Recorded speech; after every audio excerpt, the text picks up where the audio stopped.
I think I have discovered what it means to be truly happy, and I think I know exactly what the meaning of life is. When I was in high school, I was very confused with life. I had no idea what I wanted to do with my life. I was getting way too worked up in my own head about what everyone else wanted me to do in my life. It was like too much. I couldn't really focus on what I truly wanted to do. My parents were telling me to go this way, my siblings wanted me to go another way, and the only thing that I wanted to do was travel. And that's really the only thing that mattered to me. And after a long time of thinking about it, and actually setting some time away in the day for me to just sit down and take in what I actually wanted to do, I figured out that I love travel. Every single time I've traveled, I just have always been so happy. I love happiness, I love being wild, and I just love experiencing new things. I have decided that travel is what I need to do, and it is the whole point of happiness. Now, let me explain. So, when you're out by the campfire telling people stories, what stories do you tell them? Most likely, it's going to be a story about something that you have accomplished or something that made you feel truly free. You're not going to be telling them about a story of you sitting in your house, sitting there reading a book, watching TV, and just like the same old stuff you do every single day. You're going to tell them a story about adventure. Either it's fictional or non-fictional, something that actually happened to you or not. It's just going to make the story more intriguing because that is just it just makes your life interesting. 1 second.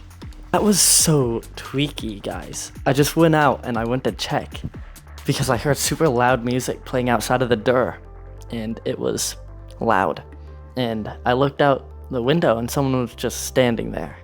I don't know, kind of creepy. Ironically, a perfect example of telling a story.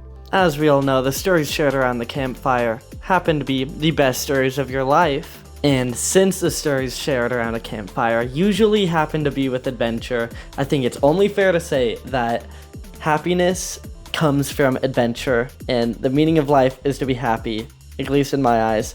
So adventure plus happiness equals meaning of life. Moving on to the next reason on why I think adventure equals the happiness of life is because, in my opinion, when people sit around and do the exact same thing every single day, they get bored, and boredom leads to sadness, and sadness is not good. But, what if I told you I know how to fix your problem? Yeah, you guessed it, it's travel. If you travel everywhere, you're always going to experience something new. No matter what it is, no matter where you go, you will always be doing something else. If you go to the beach, you can go swim in the ocean. Maybe you can go fishing. And if not that, you can go into the mountains. Maybe when it's snowing, you can go sledding. It's just always switching up your lifestyle and always changing up things. And to be fair, it's always good to adapt to different situations. If you can adapt, you can be happy with life and just happiness in general. Yeah. My final closing statement is that if you travel, I do genuinely think that you will find out what it means to be happy, and I do think that it can solve a lot of problems. Sometimes you just need to travel alone too. Solitude can work huge magical measures in your life if you just, can get it, and it's not that difficult. And maybe you can't drive to some extravagant place, but you can bike, you can walk, go on a hike. I don't know, just get out there, enjoy life, and trust me, happiness comes from travel.